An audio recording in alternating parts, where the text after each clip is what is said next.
Leo tunajifunza kuhusu Raising a Godly Generation. Kwa hivyo naomba tusaidiane.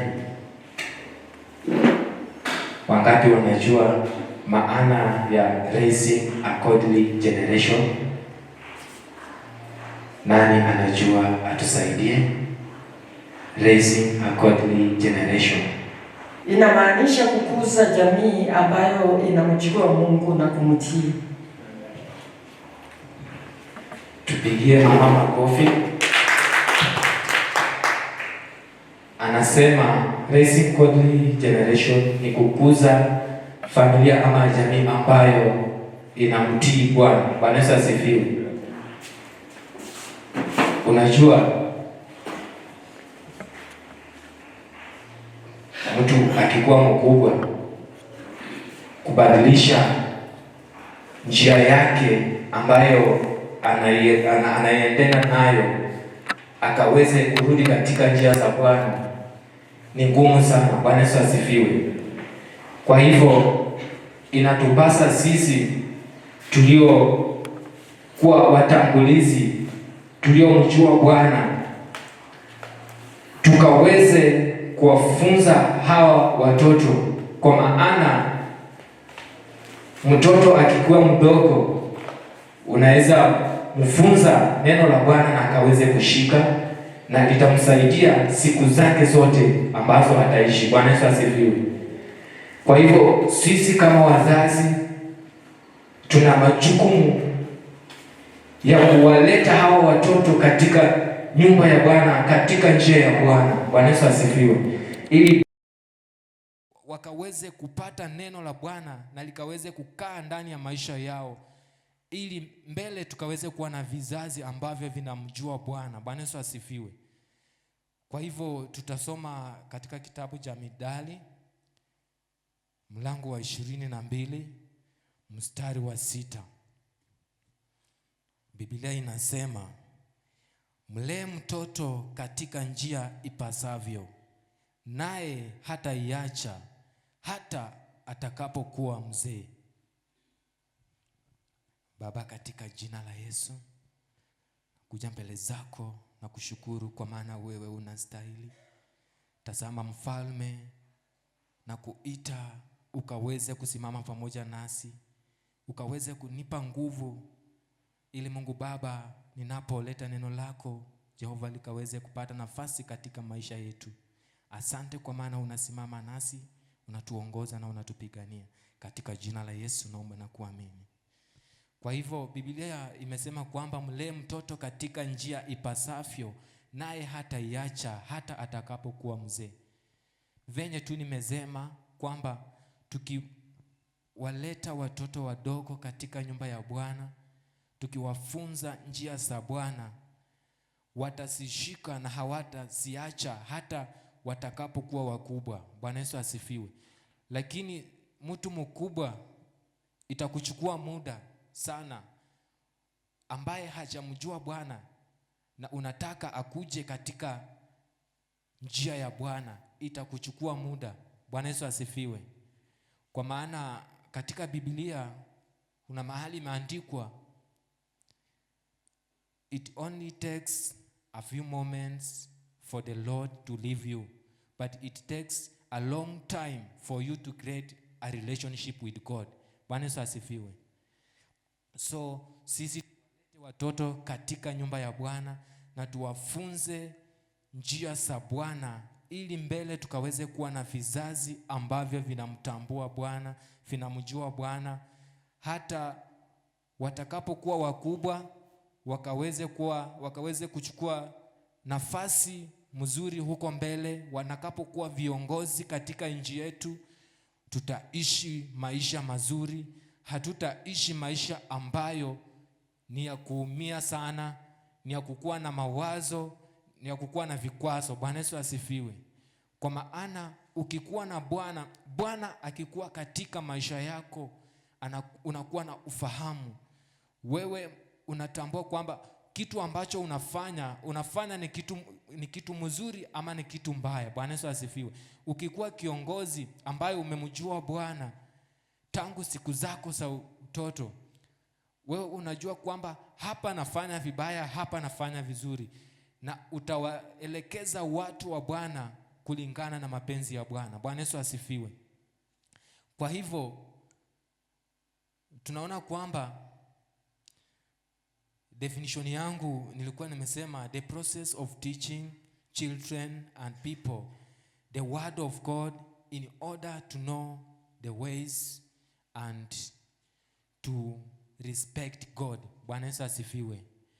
Kwa hivyo tunawafunza njia ya kufunza watoto, njia ya kufunza watu ili wakaweze kukuja katika njia za Bwana na tukaweze kuwa na vizazi ambavyo vinamtambua Bwana, vinamjua Bwana. Bwana Yesu asifiwe. When raising godly generation, God will give you eternal life. Bwana Yesu asifiwe. Sisi tukiwalea watoto katika njia ya Bwana, tukifunza vizazi ambavyo vinamjua Bwana ili wakaweza kumjua Bwana katika maisha yao, wataweza kuwa na uzima wa milele. Bwana Yesu asifiwe. Biblia yenyewe imesema kwamba Mungu aliupenda ulimwengu na hata akamtoa mwanawe wa pekee ili yeyote ambaye anayemwamini asipotee kamwe, lakini awe na uzima wa milele. Bwana Yesu asifiwe. Kwa hivyo tukiwafunza hawa, tukikuza kizazi ambacho kinamjua Bwana, kitakuwa na uzima wa milele, kwa maana Bwana atakaa pamoja nao hata waacha hadi siku zao katika hii dunia. Bwana Yesu asifiwe. Kwa hivyo sisi wote, wazazi wetu, vijana, inafaa tufanye kazi ya Bwana kila mahali tuendapo, mahali penye tunakaa, tukaweze kukuza watoto, kukuza vizazi ambavyo tunajua mbele vitaleta manufaa katika nchi yetu. Bwana Yesu asifiwe. Tukikuza watoto wetu wakijua neno la Bwana, itakuwa sawa. Wewe kama mzazi, hata ukitoka ukienda mahali popote, unajua tu kwa nyumba yangu nimewacha watoto na hao watoto wanajua jinsi watakavyokaa. Bwana Yesu asifiwe. Lakini kama haujakuza watoto wako vizuri, wewe ukienda utakuwa tu na maswali mingi, unajiuliza sijui sasa watakuwa aje, watakaa aje, huyu hajui kufanya hii, huyu hata sijui venye itakuwa. Bwana Yesu asifiwe. Lakini wakijua Bwana, wenyewe watafanya kazi na mwishowe ukirudi utafurahia kazi ambayo wamefanya. Bwana Yesu asifiwe.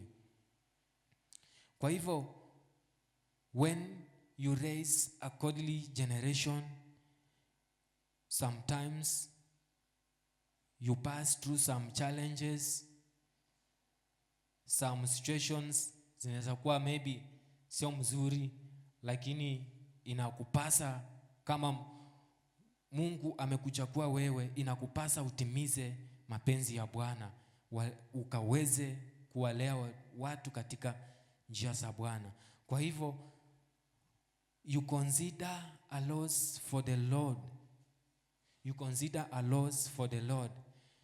Consider a loss inamaanisha yani vitu zako unafanya kazi kule, lakini unaamua kuiwacha ili ukakuje ukaweze kufanya kazi ya Bwana. Bwana Yesu asifiwe. Na unapoacha kazi yako ili ukaweze kufanya kazi ya Bwana, hautapoteza, kwa maana Bwana mwenyewe atakulipa. Bwana mwenyewe atakuletea baraka mingi katika maisha yako. Bwana Yesu asifiwe. Kwa hivyo you consider a loss for the Lord. You consider your treasures and follow God. Ukiacha hizo kazi zako hizo, ukikuja ukileta watoto katika njia za katika nyumba ya Bwana, ukileta watu, ukifanya kazi ya uinjilisti, ulete watu katika njia ya Bwana, sio ati wewe umepoteza kazi yako huko. Hapana, unamfanyia Bwana kazi. Bwana Yesu asifiwe.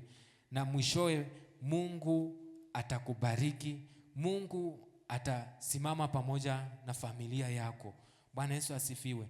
Kwa hivyo tukikuza kizazi ambacho kinamjua Bwana, Bwana atapendezwa na maisha ambayo wataishi. Bwana Yesu asifiwe. Kwa maana Biblia inasema Mungu akikuinua, macho yako yaangazie kwake. Waza vitu ambavyo vilivyo juu. Bwana Yesu asifiwe. Kwa hivyo hawa watoto tukiwafunza njia za Bwana, they will fix their minds to God. They will fix their eyes to God. Kila kitu watakuwa wanamuita Bwana. Watakuwa wanamuomba Bwana. Hawatakuwa wanakaa huko wanahangaika, wanakuwa watu wa kuomba Bwana. Hapana.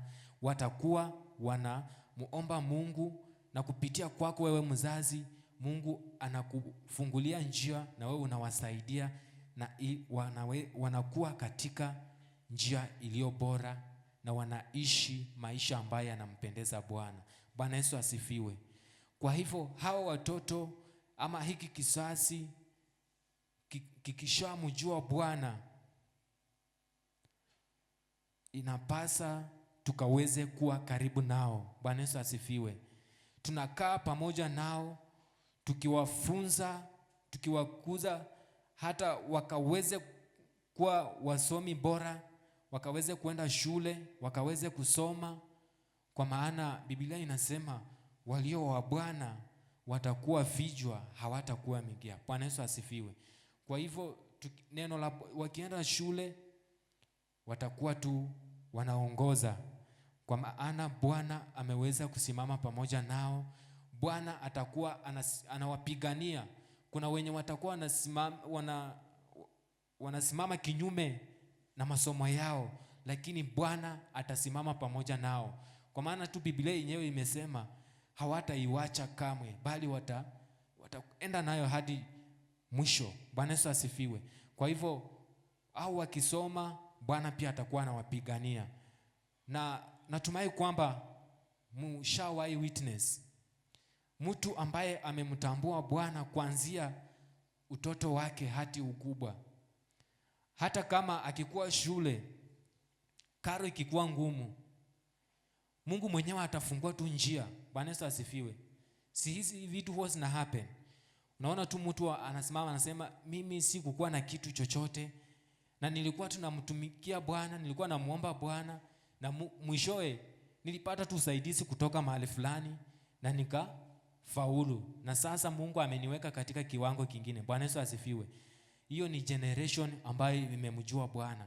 Lakini wale ambao hawamjui Bwana, maisha yao wanaishi maisha ambayo hayampendezi Bwana. Bwana Yesu asifiwe. Wanaishi maisha ni ya kustruggle.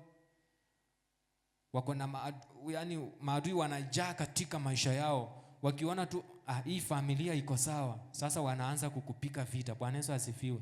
Wanakupika vita, na mwishowe kama Bwana hajakuwa mlinzi mwema katika maisha yenu, mnaona kwamba wanawashinda na nyinyi kizazi chenu kinaenda hivyo. Bwana Yesu asifiwe.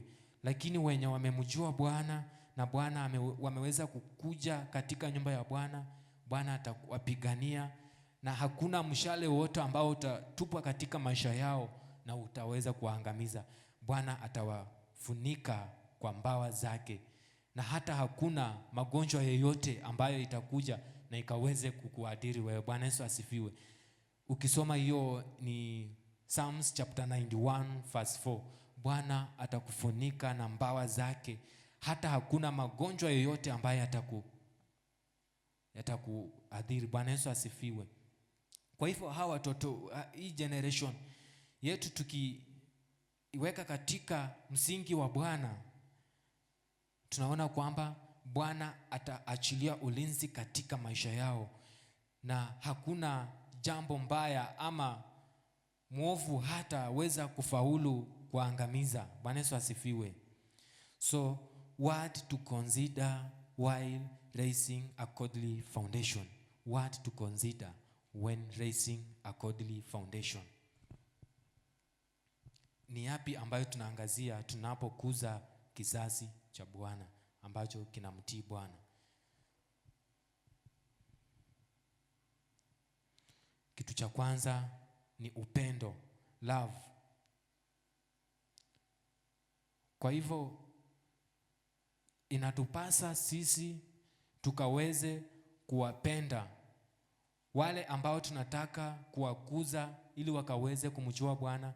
Inafaa tukue na upendo kwao. Tukiwaonyesha upendo, nao pia watajua si tunawapenda na tunawatakia mambo mazuri juu ya maisha yao. Kwa hivyo wataweza kukuja na wataweza kukubali yale ambayo unataka kuwapatia katika maisha yao. Kwa hivyo upendo ni kitu cha maana sana wakati unapokuza kizazi ambacho kinamjua Bwana. Bwana Yesu asifiwe. Kwa hivyo Biblia yenyewe inasema kwamba Mungu aliupenda ulimwengu, na pia inasema kwamba love your neighbor as you love yourself. Kwa hivyo tukiwapenda hawa watoto, watu wote, Bwana pia atatupenda, na kazi ambayo tutakayoianza katika maisha yao, Bwana atasimama pamoja nao, kwa maana tutakuwa tuko na upendo kati yetu. Bwana Yesu asifiwe. Tukisoma hiyo ni 1 John chapter 4 verse 8. 1 John 4:8.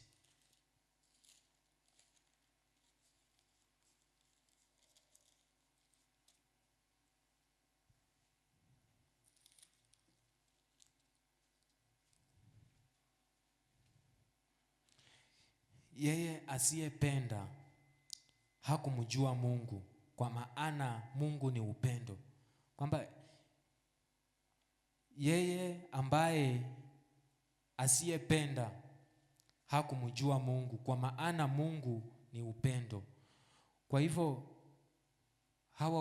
hii kizazi chetu ambacho tunachokikuza katika msingi wa Bwana, tukiwafunza kuhusu upendo wa Bwana, watamjua Bwana zaidi katika maisha, katika viwango vyao vyote watamjua Bwana, na Bwana ataachilia upendo katika maisha yao. Bwana Yesu asifiwe. Kitu kingine ni imani, having faith. Kitu ya pili ni faith.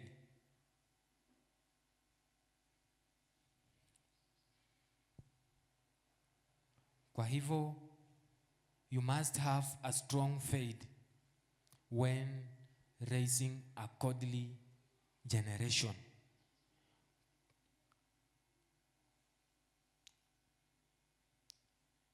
Ukikuwa na imani,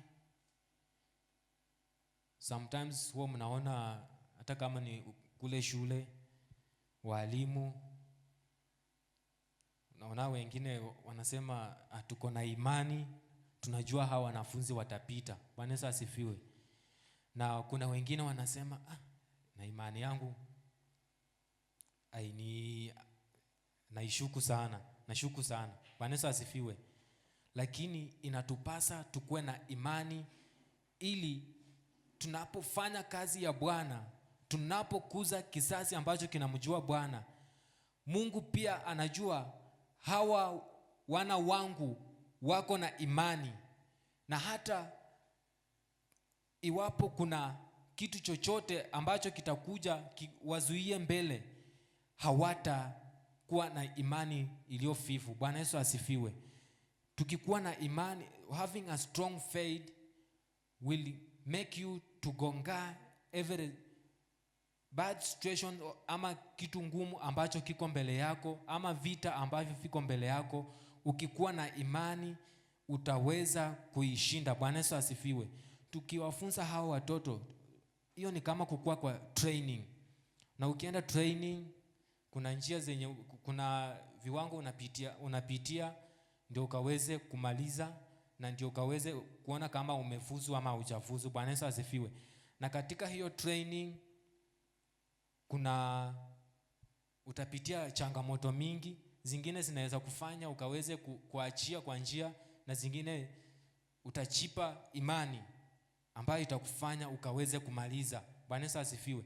Kwa hivyo pia sisi tukikuza hiki kizazi ambacho kinamjua Bwana, tutapitia katika changamoto huku na huku, lakini inatupasa tukuwe na imani thabiti ambayo itatufanya tukaweze kukamilisha kazi ya Bwana katika kizazi chetu. Bwana Yesu asifiwe. Kitu kingine ni obedience. Obedience. Tunasoma Deuteronomy 28 verse 1.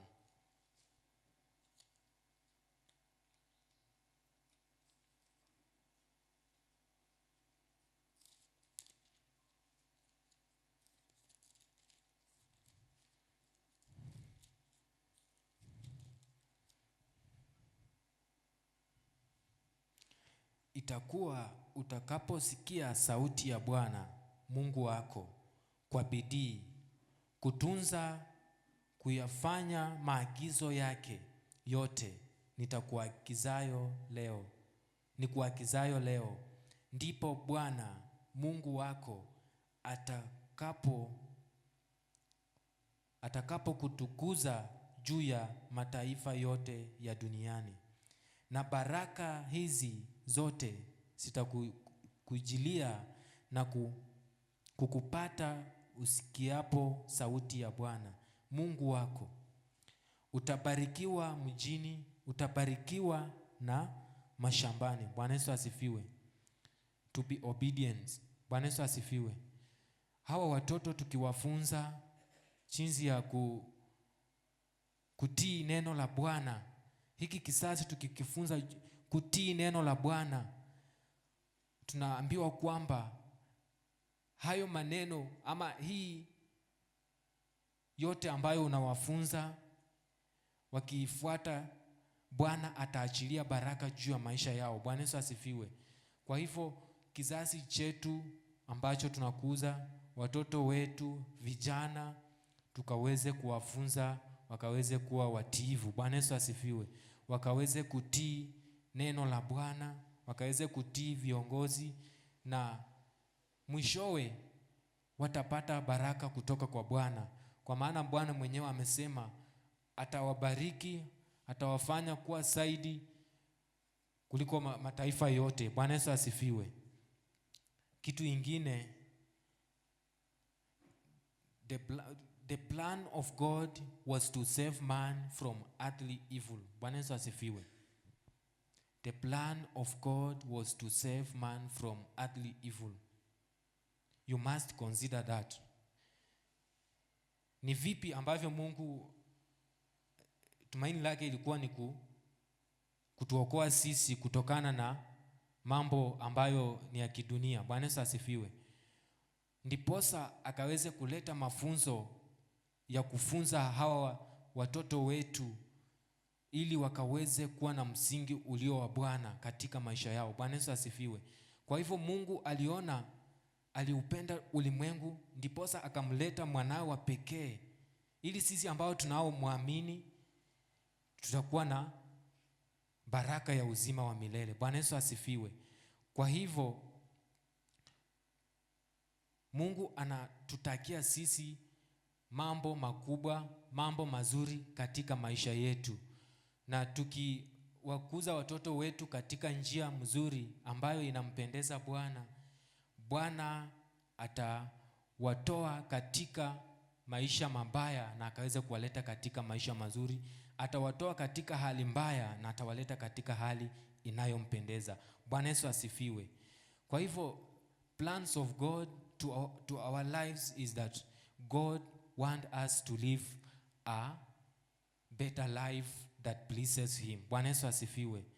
God want us to raise our hands, to raise our voice, to raise our eyes and our minds to him. We fix our minds to him so that God may make a way to our generation, so that God may be with us, may set us free from these powers that are attacking our generation. Bwana Yesu asifiwe. Tukifuata neno la Bwana, tukifuata njia za Bwana, Bwana atasimama pamoja nasi, sisi kama vijana, kama watoto, hata kama wazazi. Bwana atabariki kizazi chetu. Bwana Yesu asifiwe. Zaidi tu ya yote tunapasa kumuita Bwana kwamba Bwana akaweze kuachilia Roho Mtakatifu, kwa maana Biblia inasema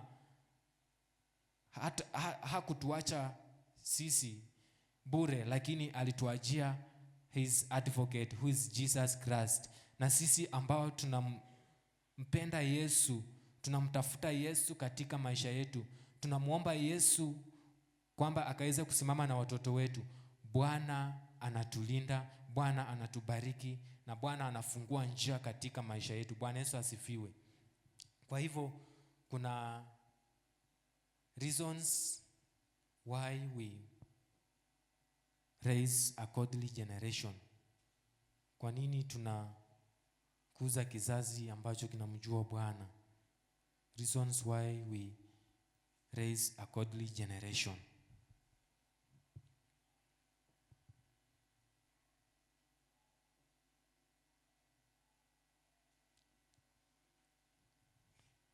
Kitu ya kwanza, to be closer to God. Tunakuza hiki kizazi kwa maana tunataka kikaweze kuwa karibu na Bwana. Bwana Yesu asifiwe. Biblia inasema katika kitabu cha James chapter 4 verse 8 kwamba songea karibu na Bwana na Bwana naye atakusongea. Bwana Yesu asifiwe. Na kuna kitabu kingine katika Biblia inasema kwamba God created us plain and pure, but we have made ourselves complicated. So it is hard for God to come closer to our lives. Bwana Yesu asifiwe. Bwana alipotuumba sisi tulikuwa na hatuna doa lolote katika maisha yetu, lakini tunafika mahali tunajiingiza katika mambo ambayo yanafanya upendo wa Bwana unatoka katika maisha yetu. Bwana Yesu asifiwe. Kwa hivyo tukikuza hiki kizazi, inafaa tunawafunza na tunasimama pamoja nao hata wanapopitia maisha magumu. Unajua challenges ndio huwa zinafanya mtu akaweze give up na life, akaweze give up na kazi yenye anafanya. Lakini wewe ukikuwa ukimtia nguvu, ukimfunza, ataweza kufanya kulingana na mapenzi ya Bwana. Bwana Yesu asifiwe. Ingine ni to be ready to learn from God. To be ready to learn from God. Kwa hivyo tunapokuza hiki kizazi ambacho kinamjua Bwana, nia tu yetu ni kufanya wakaweze kumjua Bwana na wakaweze kukua tayari kujifunza kutoka kwa Bwana. Bwana Yesu asifiwe. Kama tu Mungu alipomleta Yesu alifanya kazi mingi, aliponya watu wengi, na sisi pia tunasoma kazi ambayo yeye alifanya, ambayo inafanya nasi pia tukaweze kuiga mfano wake ili tukaweze kuishi maisha ya milele. Kwa hivyo inatupasa nasi pia tukue vision bearer. We have the vision carrier and vision bearer. Vision carrier ni mimi, yule mtu ambaye ana maono. Bwana Yesu asifiwe. And vision carrier ni wewe ambaye unakuja kusikia, ukiyasikia na unayabeba, unaenda kuyatimiza, unaenda kuyafanya. Bwana Yesu asifiwe. Kwa hivyo Jesus was our vision bearer, na sisi ambayo tunafanya kazi ya Bwana tunakuwa vision carrier. Bwana Yesu asifiwe. So kwa watoto wetu ama kwa vizazi ambavyo tunataka kukuza, we need to be a vision carrier so that they may be the vision carriers, ili wakaweze kuika mifano kutoka kwetu. Bwana Yesu asifiwe. Sisi inafaa tukue watu wazuri, tukue na tukaweze kuenda katika njia iliyo mzuri, ili hawa vizazi ambavyo tunavyokuza pia wakaweze kuona hii njia ambayo hawa wanafuata ni njia iliyo bora. Bwana Yesu asifiwe. Wewe hautakuwa tu unaomba na unataka mtoto wako aombe. Bwana Yesu asifiwe. You must be a prayer warrior. Ndiposa watoto wako pia wasome, wakaweze kuwa waombezi. Bwana Yesu asifiwe. Wewe kama mzazi, kama haukufanikiwa, kama kumaliza shule ama kulikuwa na upungufu kidogo ya kufanya kitu fulani, na unataka mtoto wako akaweze kupita katika hiyo kiwango, inafaa umfunze njia za Bwana na ukaweze kumwambia kwamba Mungu anampenda na Mungu ana mipango mwema juu ya maisha yake. Bwana Yesu asifiwe. Tusipo-encourage hawa watoto wataona tu, wataishi tu maisha yao, hata wakienda shule wanafanya tu mambo yao. Lakini tukiwakuza vizuri, wakijua neno la Bwana, hata mtoto akitoka hapa aenda asome mahali kama Nairobi, Mombasa, atasoma tu vizuri. Hata kuwa anataka ati wewe ukue karibu ndiye afanye, lakini anafanya kwa maana wewe umemfunza njia iliyo bora. Kwa hivyo tukikuza kizazi ambacho kinamjua Bwana, kinakuwa kizazi bora na watu wengine wanajifunza kutoka kwao. Bwana Yesu asifiwe. Alafu ingine, life is full of struggles. Reason why we raise a godly generation is that life is full of struggles. Bwana Yesu asifiwe. Kuna struggles sana katika maisha. Bwana Yesu asifiwe. Kwa hivyo katika nchi yetu ya Kenya tunaona vitu mingi ambavyo vinatendeka, vinafanyika, vingine ni mzuri, vingine ni mbaya. Bwana Yesu asifiwe.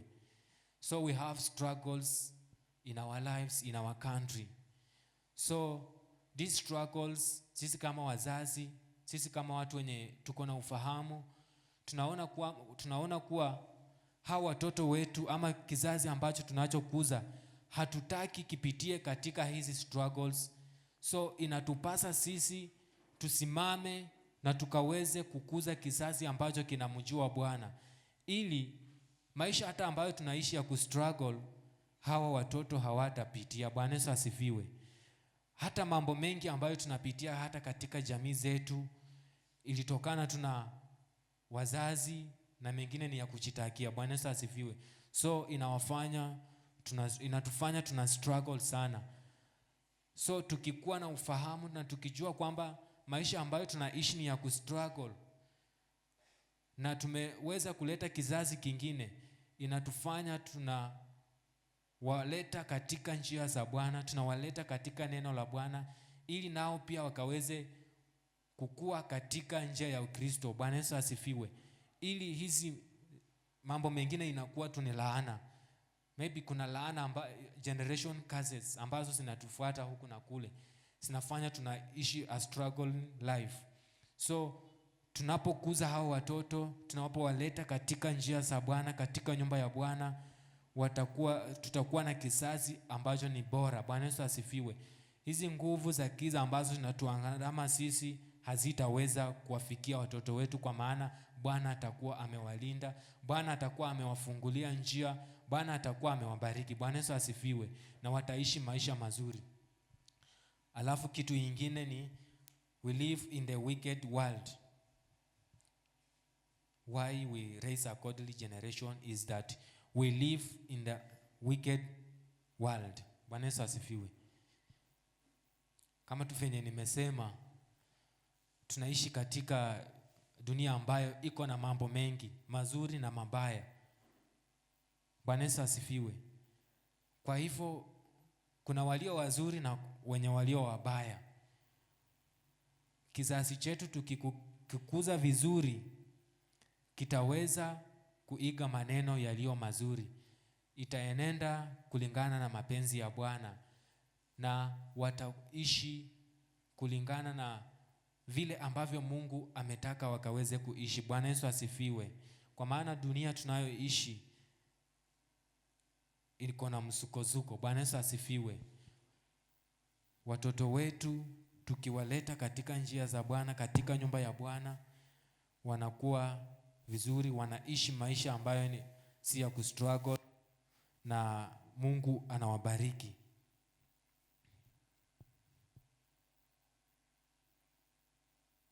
Alafu kitu ya mwisho hapo, ya reason why we raise a godly generation, to live our ways and follow God's ways. Bwana Yesu asifiwe. Tunaacha njia zetu ili tukaweze kuingia katika njia mpya ambayo ni njia za Bwana. Bwana Yesu asifiwe.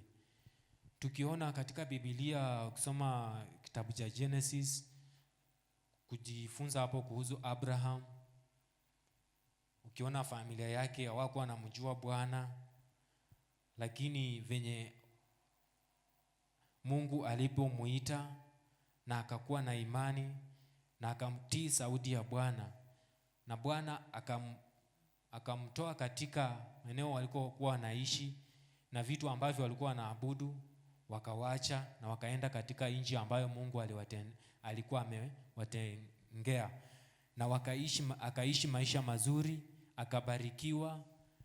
Kwa hivyo sisi pia tumeishi maisha mazuri na pia tumeweza kuishi maisha mabaya. Kwa hivyo inafaa, kama tumeona hii ni njia mbaya, tunawafunza watoto wetu, tunawaambia hii njia sisi tumeweza kupitia, na tunapowafunza tunaomba mkaweze kuishika na mkaweze kuifuata, ili mbeleni msikuje mkaweze kuingia katika mambo ambayo sio mazuri. Bwana Yesu asifiwe. Mambo ambayo yatakuja kuathiri katika siku zenu za mbeleni. Bwana Yesu asifiwe. Wanapofuata njia ambazo zinampendeza Bwana, njia ambazo ni za Bwana, na Bwana atakaa pamoja nao, atawabariki na kila ambacho wanachohitaji. Hiyo tunasoma katika kitabu cha Proverbs 14:12, Methali 14:12.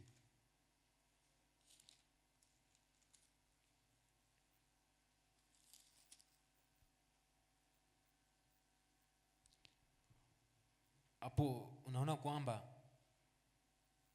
iko njia ionekanayo kuwa sawa machoni pa mtu, lakini mwisho wake ni njia ya mauti. Bwana Yesu asifiwe.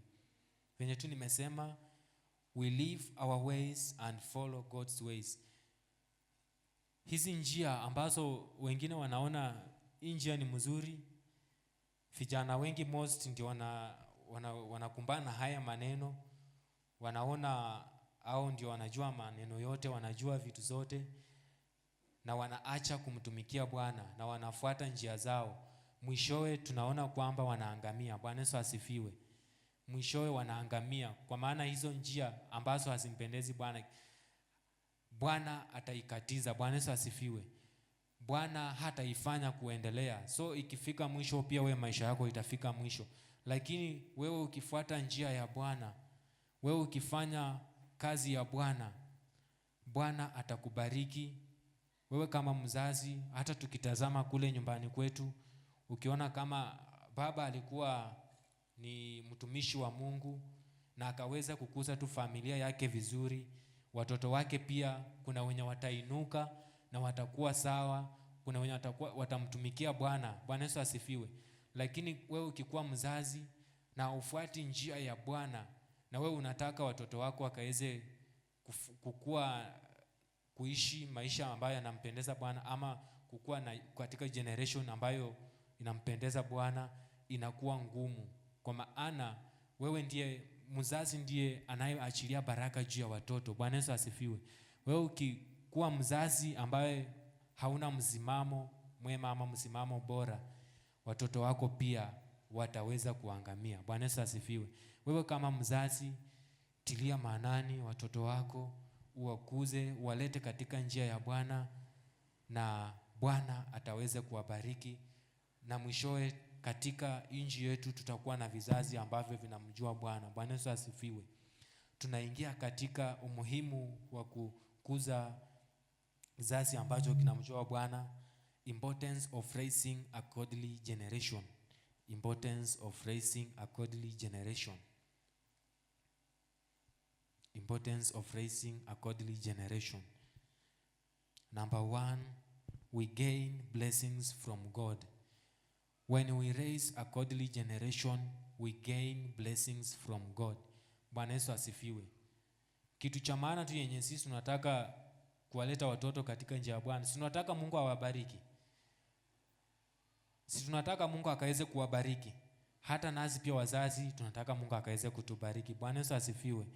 Kwa hivyo tukiwaleta katika njia za Mungu, hizi vizazi vyetu vikaweze kumjua Bwana, Bwana ataajilia baraka juu ya maisha yao. Bwana Yesu asifiwe.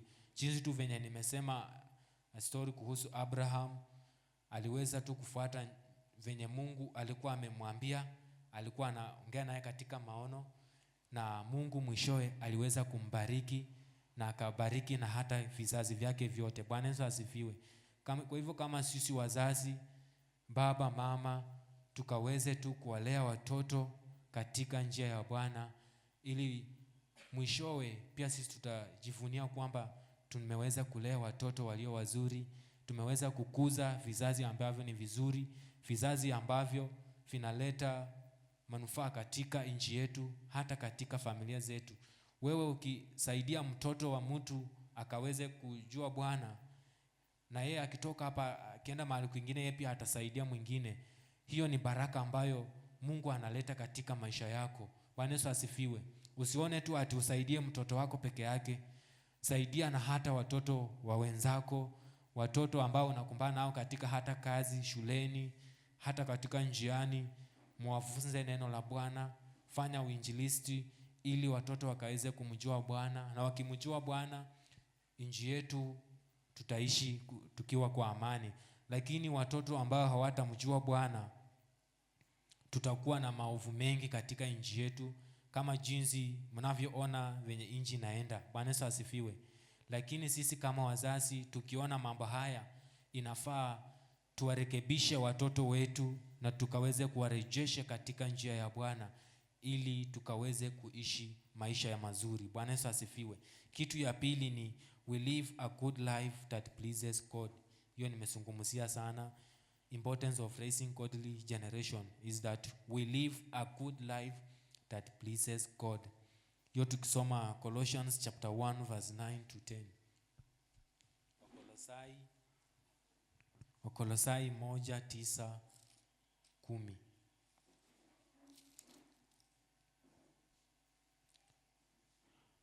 Biblia inasema, kwa sababu hiyo sisi nasi tangu siku ile tuliposikia hatuachi kufanya maombi na dua kwa ajili yenu, ili mjazwe maarifa ya mapenzi yake katika hekima yote na ufahamu wa rohoni, mwenende kama ulivyo wajibu wenu kwa Bwana, mkimpendeza kabisa, mkizaa matunda kwa kila kazi njema na kuzidi katika maarifa ya Mungu. Bwana Yesu asifiwe. Tukiwaleta hawa watoto, tukiwafunza neno la Bwana, pia nao watashika hiyo njia, na mwishowe Bwana ataweza kuwabariki na Bwana atasimama pamoja nao. Bwana Yesu asifiwe. Wataishi maisha tu mazuri ambayo yanampendeza Bwana. Kitu cha tatu ni the Lord give us eternal life. Importance of raising godly generation is that the Lord give us eternal life. John 3:16. That is our memory verse. John 3:16. Biblia inasema, kwa maana jinsi hii Mungu aliupenda ulimwengu hata akamtoa mwanawe wa pekee, ili yeyote amwaminie asipotee kamwe, bali awe na uzima wa milele. Bwana Yesu asifiwe. Hao watoto wetu tukishawaleta katika njia ya Bwana, wamjue Bwana, neno la Bwana juu ya maisha yao, basi Mungu atapendezwa na atawapa uzima wa milele. Bwana Yesu asifiwe. Sisi tunamtafuta Bwana usiku na mchana. Bwana Yesu asifiwe. Kwa sababu tunataka tu Mungu akaweze kutupa uzima wa milele. Bwana Yesu asifiwe. Kwa hivyo pia sisi tukaweze kuwatakia hawa wadogo wetu uzima wa milele. Tusiwaache tu wakaweze kupotea. Bwana Yesu asifiwe. Tuwakuze, tuwaelekeze, tuwafundishe, ili Mungu akaweze kuchukua ushukani katika maisha yao na wataweza kuishi maisha ya milele. Alafu kitu kingine, the Lord cut off your enemies. That is number 4. The Lord cut off your enemies. Mungu anaondoa maadui. Bwana Yesu asifiwe. Kwa hivyo sisi wote penye tunaishi, penye tunakaa, hatukosi maadui. Bwana Yesu asifiwe. Hatukosi maadui. Kuna tu mtu ama kuna watu wakikuona ukiendelea, ama wakiona watoto wako wako sawa, shule performance iko poa, na wanaangalia wao hawako sawa, wao hata karo ya shule imekuwa ngumu. Kwa hivyo wanainuka juu ya maisha ya watoto wako, wanawafanya ili wakaweza kufunga njia zao. Bwana Yesu asifiwe. Lakini Bwana anasema yeye ataondoa hayo yote, na Bwana atarejesha vile ambavyo vimepotea. Bwana Yesu asifiwe. Na tukimjua tu Bwana kuwa kiongozi bora katika maisha yetu, tutapata baraka kutoka kwake. Bwana Yesu asifiwe. Hao maadui zetu wote Bwana atawaondoa. Wewe raise a godly generation, tukiraise a godly generation in our countries, in our homes, in our villages, Bwana atasimama pamoja nasi. Hao maadui wote Bwana atawaondoa, kwa maana yeye mwenyewe anasema hakuna silaha yoyote iliyotumwa kinyume yako na ikaweze kufaulu. Bwana Yesu asifiwe. Silaha tu si ati mtu anaweza kuja na panga, hapana. Anaweza kutumia magonjwa, vitu vyovyote katika watoto wako na ili akaweze kuangamiza. Lakini watoto wako wakikuwa katika njia ya Bwana, ambao wamemjua Bwana, Bwana atawazingira na damu yake, atawafunika kwa damu yake takatifu, na hakuna mtu yeyote ambaye atafaulu kumfikia. Bwana Yesu asifiwe. Kitu ingine, God fulfill our promises. Importance of raising a godly generation is that God fulfill our promises. Mungu anatimiza ahadi ambazo ametupekea. Bwana Yesu asifiwe. Yo ukisoma Jeremiah 29:11, Mungu ana mipango mema juu ya maisha yetu. Mungu anatutakia mambo mazuri katika maisha yetu, na kizazi ambacho tunachokuza, ambacho kinamjua Bwana, ambacho kinamkimbilia Bwana, tunaona kwamba Mungu atatimiza mapenzi yake juu ya maisha yao. Lakini tukiwaacha tu watoto wetu, watu ambao wako karibu pamoja nasi, wakaweze kupotea, those promises God will not fulfill them, because hatujaenenda jinsi Mungu anavyotaka. Mungu anataka kama wewe amekuinua, wewe inua mtu mwingine ainue huyo, mwingine asaidie huyo, mwingine asaidie huyo, na hao pia wenye unasaidia wao pia wasaidie wengine, na tunakuwa na generation ambayo ni ya kiungu. Bwana Yesu asifiwe. So Mungu kama amepanga baraka juu ya maisha yetu, baraka zenyewe zinakuja tu, zitakupata tu mahali penye utakuwa. Mungu anakubariki na utaishi maisha mazuri. Bwana Yesu asifiwe. Kwa hivyo tuna majukumu mengi, tuna kazi mingi ambayo tunastahili kufanya. Kama mnavyo wenyewe jua, kazi ya Mungu ni mingi, lakini wafanyakazi ni wachache. Lakini sisi wenye tuko, wacha tukaweze kufanya kazi ya Bwana, ili Bwana akaweze kutubariki, ili Bwana akaweze kukuza vizazi vyetu, na nchi yetu pia itakuwa kwa amani, kwa sababu vizazi ambavyo tumekuza vinamjua Bwana. Kwa hivyo sitakuwa na mambo mengi kwa sababu ya muda, mtaniruhusu nisimamie hapo, na Mungu wa amani akaweze kuwabariki. Wacha tukaweze kusimama tunapoalika wanasifa na ibada wakaweze kutupea korasi moja, kisha tuombe na tukaweze kwenda katika kipindi kingine. Karibuni sana.